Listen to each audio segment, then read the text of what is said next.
Just 1 week after the Hungaroring, the Grand Prix scene has moved from Hungary to Austria to the Österreich-Ring. And this is the circuit that the drivers really love. There are no first-gear corners here. They're just a lot of fast sweepers, speeds of up to 215 miles an hour and a lap record of nearly 160 miles an hour. It's now the fastest circuit of them all, and it's absolutely critical in the World Championship. Nelson Piquet ahead for the drivers from Ayrton Senna in second position, with in third place tying Nigel Mansell and Alain Prost. In fifth position, it's Stefan Johansson, and in sixth place, Gerhard Berger. Williams have an enormous lead in the Constructors Championship ahead of McLaren, who have got Lotus just behind them, and Ferrari in a poor fourth place. So, in pole position for the Austrian Grand Prix for the second time this year, Nelson Piquet. Second is teammate Nigel Mansell, once again on the front row of the grid. Third, the Ferrari of Gerhard Berger, ahead of the two Benettons of Thierry Boutsen fourth and Theo Fabi fifth. Sixth, the Ferrari of Michele Alboreto. Senna is seventh, Patrese is eighth, world champion Alain Prost is in ninth place. Derek Warwick is 11th on the grid, Martin Brundle is 17th, Philippe Alliot is the fastest 3.5 litre car at 22nd, and Jonathan Palmer is 24th in his Tyrrell. And away they surge. Good start for Piquet, good start for Mansell, and into third position sprints Theo Fabi by passing the Ferrari of Gerhard Berger. And as you see, as usual, as very often here, there is a shambles as two cars. One of them, Alicia, spin off, and now the other one was one of the two Zack-Speed, so it is either Brundle or Danner. I think it was Martin Brundle. Well, there is the answer. There is Jonathan Palmer, whose race was a very short one indeed. Piquet leading, and the Benetton-Ford up into second position. And a black flag is being waved. Now we'll see them come down, and the race is being stopped. The red flag is out, and there is the reason. Jonathan Palmer's Tyrrell is in a dangerous position. That is Pier Carlo Ghinzani, the unfortunate Italian who, for one reason or another, never seems to finish a Grand Prix. So here is the replay. Let's look and see if we can sort out what happened. There, Martin Brundle's losing control and going straight into the Armco on the left. And behind him, you can see Arnoux is swerving. He hits Nannini. And there is Philippe Streff. That flash from the engine means he's in trouble. He swerves, and he's hit by Jonathan Palmer, and both the Tyrrells are badly damaged. And as they form up for the restart of the Austrian Grand Prix after that multiple crash earlier on, amazingly, it looks as though all 26 competitors are restarting, although several of them, of course, will be in their spare cars. 52 laps, and Piquet scorches away. Mansell is left, and he's left very badly indeed. Look how he's being passed, and there's another coming together, a car dragging along the Armco, 2, 3 of them out, and one of them is Stefan Johansson, and there's a Ferrari down there, and they're all over the circuit. This is far worse than the first one. Streff is in trouble again. Fabre is in trouble again. Alliot has stopped. There's at least 6 cars. Jonathan Palmer has stopped, but his car looks perfectly okay. Christian Danner has stopped. Well, this has to be some sort of condemnation, I think, of the Austrian circuit here. Is it wide enough? This is the second time it's happened. Here, then, is the second start. Now, watch. There's Nigel Mansell's car, which is dragging along, and you see the others charging up to him. Now you see Eddie Cheever coming up alongside, and there is the Brabham of De Cesaris turning into him. Johansson goes into Cheever's arrows, and the rest just pile up solidly behind. Now you see Capelli in trouble again. He goes sideways on the circuit, and Pascal Fabre's car leaps over the top of the march, and that goes into the Lola. And this incredible picture shows in the foreground, in the blue helmet, Philippe Streff. And in the Charo car, which is the AGS, Pascal Fabre has leapt over the top of Philippe Alliot's Lola, and you can see Alain getting out of the cockpit, and on the right in the turquoise-coloured car is Ivan Capelli. For the third time, off come the tyre warmers from Thierry Boutsen's Benetton in fourth position on the grid, as he, like everybody else, hopes that the Austrian Grand Prix will at last be getting underway nearly 1.5 hours after it was supposed to. Two men will not be starting, Alex Caffey and Philippe Streff. And quite a lot of people will be starting from the pit lane, including world champion Alain Prost and Ferrari's Michele Alboreto. It's a long drag. They've got their clutches out. It's much too long, but they get away. Piquet's good. Berger is ahead of Mansell. Boutsen's ahead of Mansell.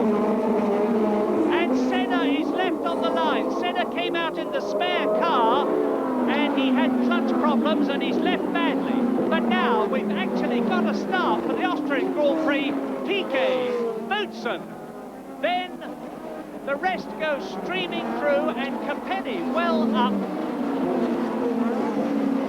And all the people from the pit lane have got away well, as you see Nelson Piquet leading round the long right-hander up to the fastest part of the course. 215 miles an hour is the speed that they go down to the Bosch curve in, and there is the leader. It's Piquet, Boutsen, Berger, Mansell and Fabi coming up to take Mansell. And once again, Mansell appeared to have clutch trouble at the start, but I'm sure he was looking after it very carefully. He didn't lose too much time. He couldn't get the car away very quickly, but he held on to his place, didn't go down nearly as badly as he did at the last start. And now they're into the Texaco bends, coming up to the crest, which is where Stefan Johansson hit the deer at 170 miles an hour. Practices it, Piquet, Boutsen, Berger, Mansell, Fabi, and then Patrese, Warwick and Johansson. And they're coming up to the completion now of the first lap, and we'll spot where Alain Prost is in comparison with the people in front of him as Piquet comes through. And it's Piquet, Boutsen, Berger, Mansell, Fabi, then a gap. Patrese goes through, followed by Warwick. Then it's De Cesaris, then Johansson, then Nakajima. Now a long, long gap before Campos goes through, followed by Capelli, Arnoux, Ginzani, Alio, Jonathan Palmer, and Alain Prost is ahead of Senna. As Boutsen in the Benetton on lap 2 in this 52-lap race, who told me before this race began, a long, long time ago this was, that he was very confident about his chances. He's got the V6 turbo Ford engine, and he's in second place and challenging Piquet for the lead. But with Senna and Prost relegated to the back of the field with various troubles, Prost, before the start, we saw him being pushed away. His car didn't get away properly on the warm-up. That had to start from the pit road. Senna had probably clutch trouble, because remember, these clutches aren't really designed to do 3 starts, and they're pretty fragile. Well, they're not that fragile, but when they're taking 800 horsepower through them. And Nelson Piquet coming up already to lap somebody on the 4th lap who is coming in, and it's Stefan Johansson. Stefan Johansson touring into the pits.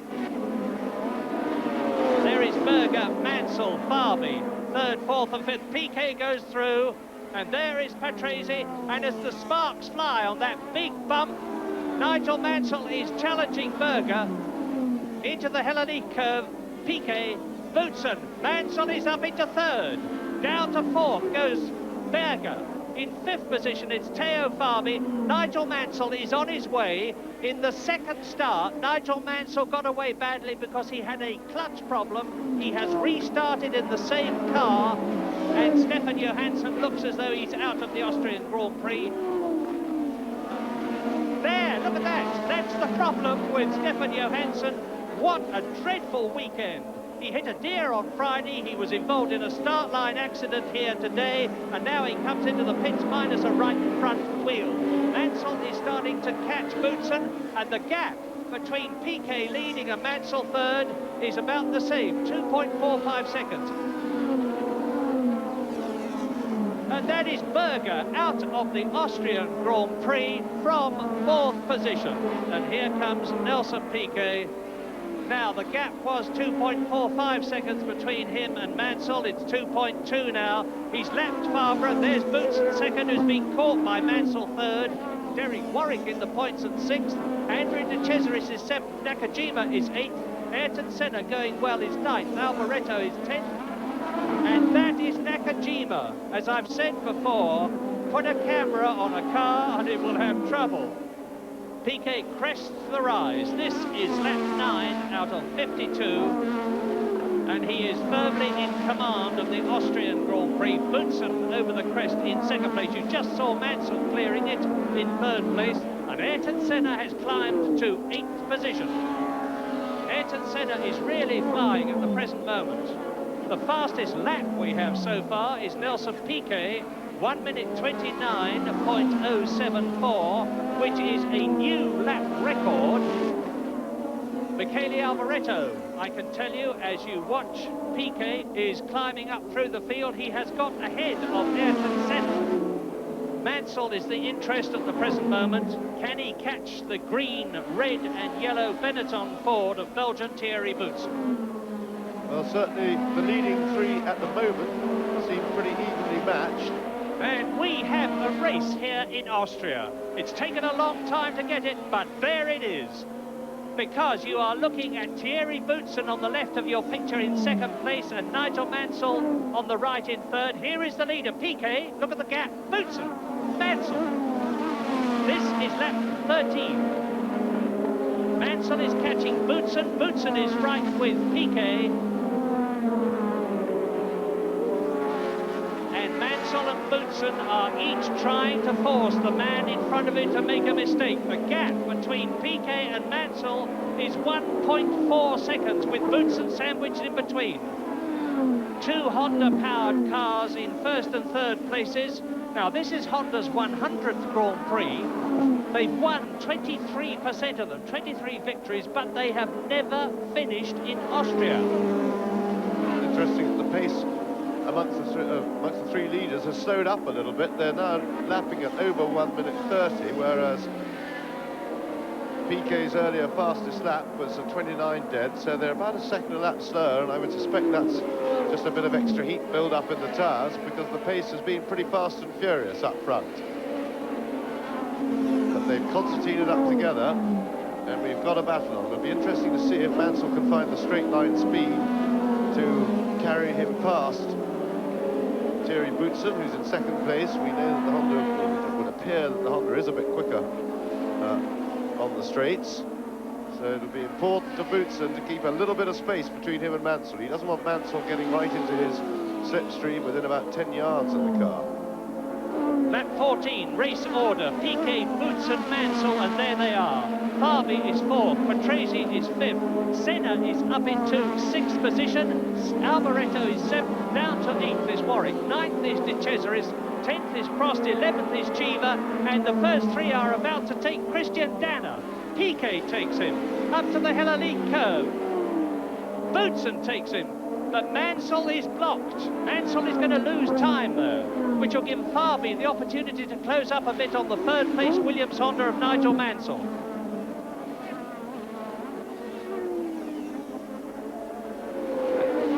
Piquet and Boutsen, and Mansell is still behind Danner. You can see the gap increasing. Now he's past him. And Ayrton Senna has moved up, as we spotted just about a lap ago, into sixth place, into a point-scoring position, but he's having a battle royal with Michele Alboreto. Boutsen into the pits. Now, is it a tyre stop or is it something more serious? He points to the back of the car. They're going to change the tyres anyway. They always do that, irrespective of whether there is a problem or not. It's going to take longer than 9 or 10 seconds to solve a problem if there is one, so they might as well put on new tyres. And that means to say that Mansell is now second behind Piquet. Fabre is up into third place. Patrese is up into fourth. You're looking at the battle for the 3.5 litre class. Yeah, Boutsen has clearly got some problem because they've changed the tyres and he still hasn't moved. So effectively, Boutsen has gone from the battle for the lead. So now, once again, the familiar sight of the two Williams cars in front of the Grand Prix, and finally Boutsen has just left the pits. He's gone away, rejoin, and Mansell has closed up a bit on Nelson Piquet. So those two lifelong chums, Nelson Piquet and Nigel Mansell, are battling for the lead of the Austrian Grand Prix. Here they are. So now on lap 17 out of 52, Piquet, Mansell, Fabi. Then Patrese fourth in the Brabham, Alboreto up into fifth place in the Ferrari, but some way behind the leader. Senna is sixth, Prost is seventh, and you remember he started from the pit lane. Warwick is eighth, De Cesaris is ninth, and Cima is 10th. Matteo Fabi is slowly, gently dropping back in third place. And then quite a way behind, and Alboreto, we think. Yes, Alboreto is definitely ahead of Riccardo Patrese now. He is in fourth place. The Ferrari man is really flying after a bad start. He's climbed up through the field. Now, here's an interesting situation. The car in front is Thierry Boutsen. He has rejoined the race, and he's come out of the pits in front of the two Williams, and you'll remember he was behind Piquet and in front of Mansell. He was going just as fast as the two Williams. He will be able to go just as fast as them now.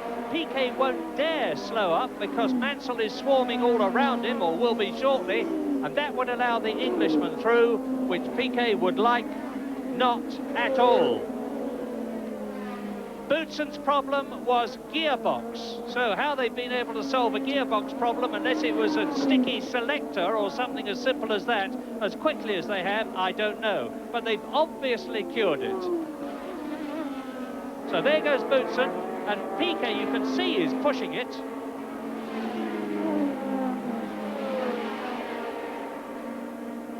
Boutsen now up with Nakajima. Now the lead could possibly change here because Nakajima is holding up Boutsen, and the Williams are going to be with both of them soon. Yes, this will be a worrying time for Nelson Piquet because, remember, it's the man in front who can only lose a place. So the opportunity is all with Nigel Mansell if there are any delays caused by the back markers. And Nakajima going quite slowly through that corner. And the track is blocked ahead of Nelson Piquet, who's just pulling in behind Nakajima as Mansell comes alongside him, and Mansell's got the line for the corner. So just as Nelson must have feared, Nakajima has been the nigger in the woodpile and caused him trouble, and he's moved over, he's let Mansell through, Piquet goes through, but just the break that Nigel was looking for. Nigel Mansell is famed for his courage and determination, and you saw both of them there. He sized up his opportunity, and in the flash of an eye, he was through. There's Mansell, the new leader. Piquet, that's Nakajima. Piquet's coming into the pits. Piquet is coming into the pits at the end of his 21st lap. Yes, and I would say this for tyres, and that would seem a very intelligent time to do it because he just lost his lead to Mansell. There's no point in soldiering round. Better to get onto the fresh rubber, hope the team can turn him round quickly. And Matteo Fabi has also gone in for tyres, so the leaders are now starting their tyre stops. But now Mansell enjoying a big lead at the moment, but Piquet still in second place. He's half a minute behind as Matteo Fabi goes back into the pits. Hard to see what the problem was there. They've changed tyres again, but they're holding him in there, so he's got some sort of a problem with the right rear by the look of it.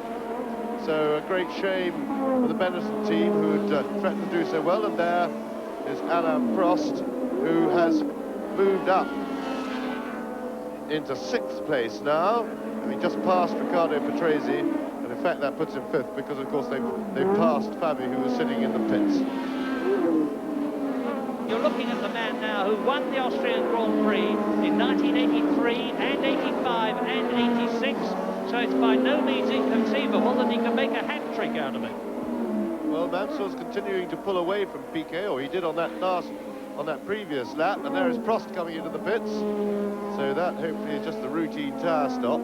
But what I couldn't see is whether Piquet was in traffic or whether he still hasn't got his tyres hot. And a marvellously quick stop by the McLaren team there, 7 seconds for Alain Prost as he rejoins. Lap 24, Nigel Mansell leading Nelson Piquet by over half a minute, with Michele Alboreto in third place, with Ayrton Senna in the Lotus, has fought his way up into an amazing fourth position. Riccardo Patrese is in fifth position, and Fabi is in sixth place, and there is Mansell, the race leader in the pits. Now, Mansell sprints out of the pits, and we're watching for Nelson Piquet, and I'll give you the gap as Mansell exits the pits now, and as Nelson Piquet goes past it. The Mansell is undoubtedly holding his lead, and there goes Nelson Piquet, and the gap now is down to 9.4 seconds as Mansell exited the pits and Piquet went past them. That's the leader, Mansell. Piquet about 10 seconds behind him. Both of them have changed tyres. Piquet, of course, will not be disappointed, and there is Alboreto in the pits making his routine tyre stop. But not as quick as Prost in the McLaren, but still not bad, under 10 seconds. So Senna has moved up into third, but remember, he still has to make his stop. And there is Senna into the pits for his tyre stop. He is still in third position until Michele Alboreto passes, which he has not yet done. And Patrese comes into the pits. Lap 28, race order. Nigel Mansell is leading Nelson Piquet, who has just broken the lap record by just under 8 seconds. Teo Fabi is about 40 seconds behind in third place. Michele Alboreto is fourth, just ahead of Alain Prost, who is just ahead of Senna. And behind, the battle for third place is beginning to look quite interesting, because Fabi leads that group. Alboreto is right behind him. Prost is only a couple of seconds behind Alboreto. Senna is 3 seconds behind them, and Boutsen is catching that group behind in seventh place. So Boutsen, despite losing all that time in the pits, is going very well indeed. And Mansell's going very well indeed, because here is Nelson Piquet, and the gap is now 9.7 seconds. So Mansell has cleared the traffic, which Piquet has still got to grapple with, and he has increased his lead as well. Past his lap, Nelson Piquet, 1 minute 28.4. Stefan Johansson into the pits. Let's see how his time goes.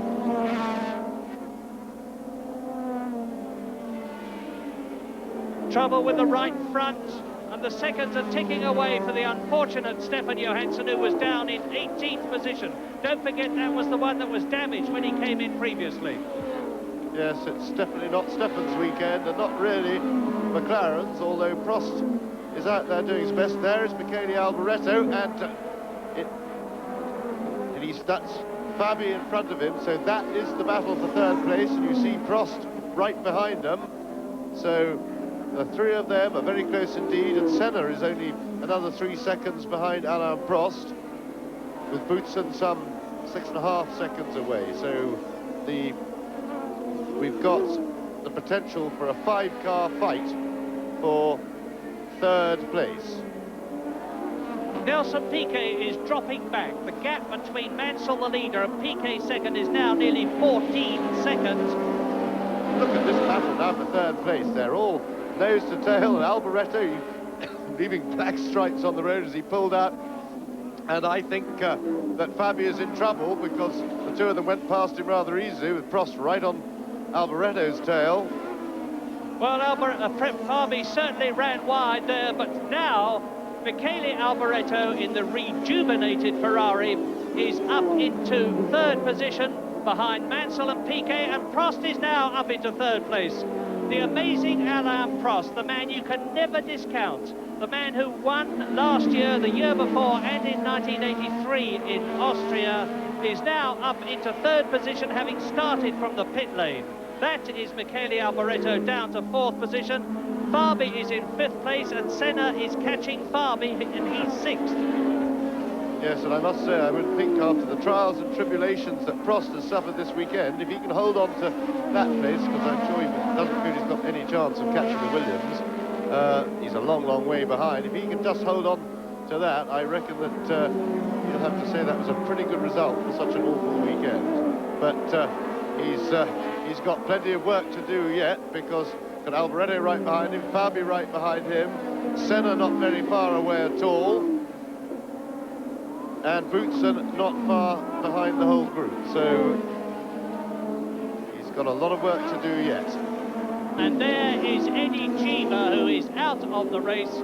I wonder if he trapped his hand from the way he's shaking them as he went off on the Bosch curve, which is just about the worst place you can possibly do it.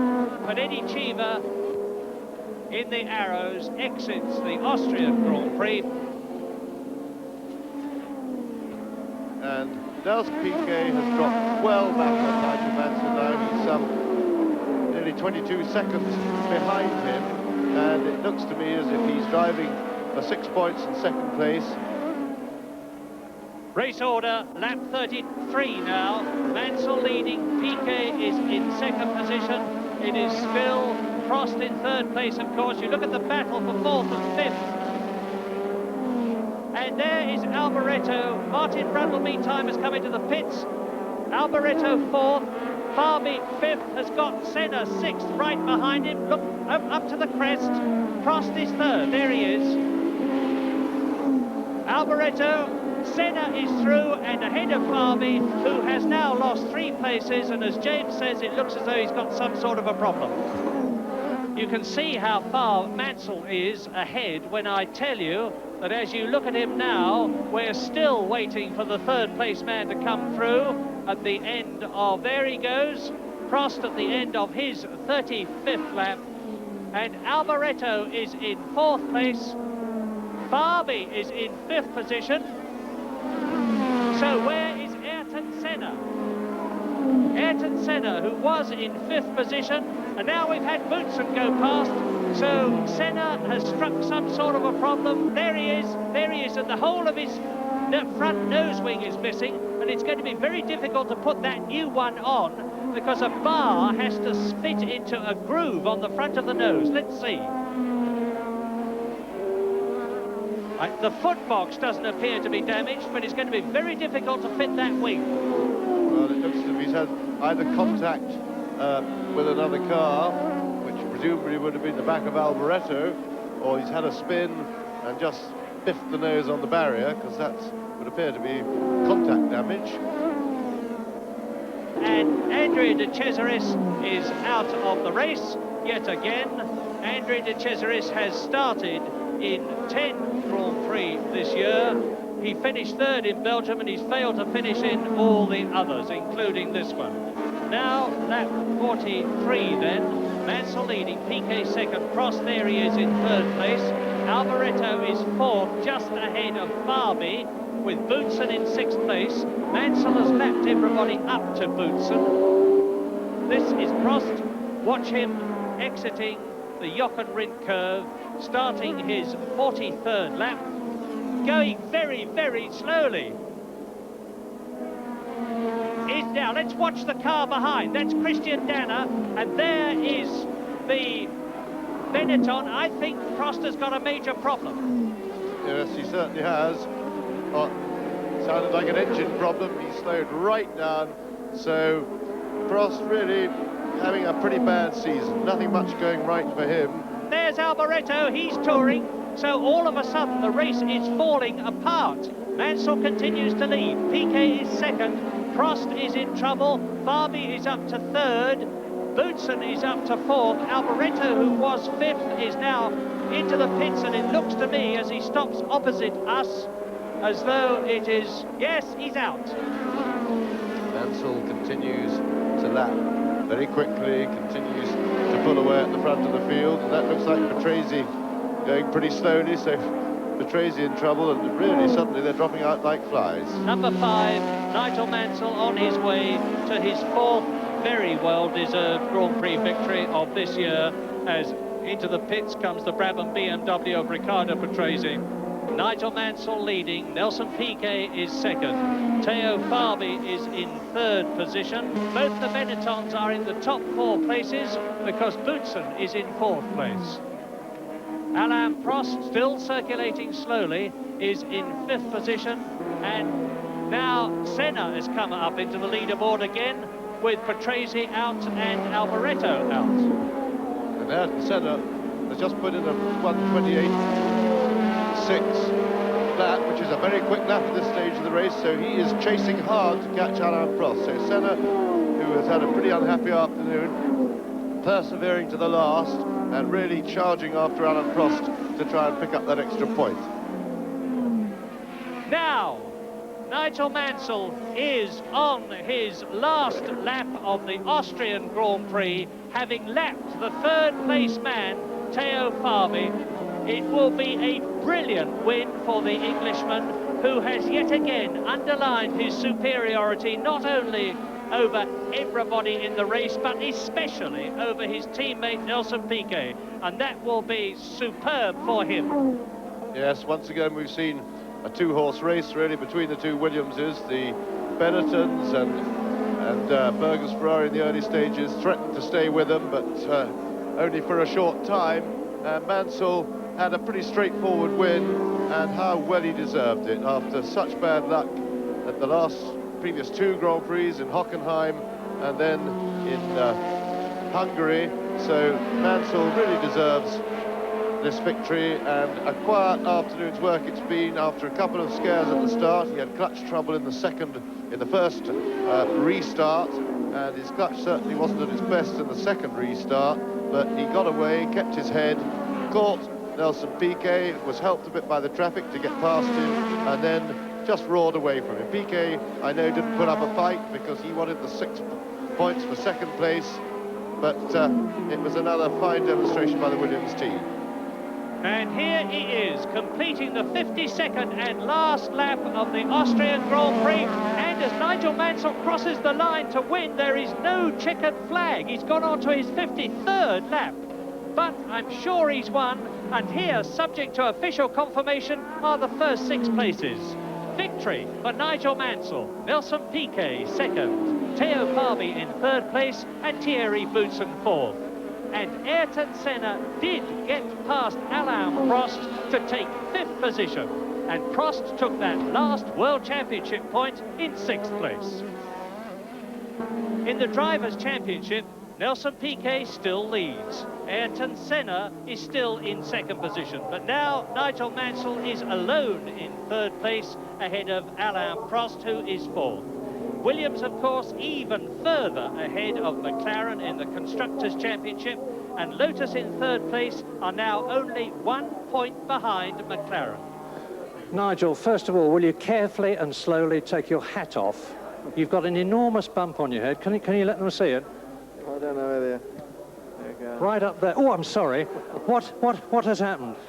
Well, the race was okay. We got in the courtesy car to go to the podium, and the guy drove off when I was standing up to give my helmet to someone, and there's a low girder, and the girder hit me across the head at about, I don't know, 5 to 10 miles an hour. Unbelievable. But in this amazing race, 3 starts, and you had a terrible second start. What happened? You know, Formula 1 cars are just not designed to start more than once, really, and I just had clutch slip on the second start from 1st to 2nd gear. Was very lucky just to keep on going. You've closed the gap by 3 points, but you're still 15 behind with 6 races to go. Can you do it? Well, I'm figuring on trying to win the next 6 races. So, and I think the nice thing is that Nelson's done a fantastic job this year, in as much as I think this is his 6th or 7th second place. But you can only score in 11 races, and soon he's got to start dropping points. And I can score in all 6 races to come. Well, a quite amazing Austrian Grand Prix. And we've got a longer gap now, 3 weeks to the next one at the historic Monza circuit in Italy. By then, we're going to know a lot more about who goes where and what engines are going to be in which cars. Needless to say, Grand Prix is going to be there, and we hope that you'll join us.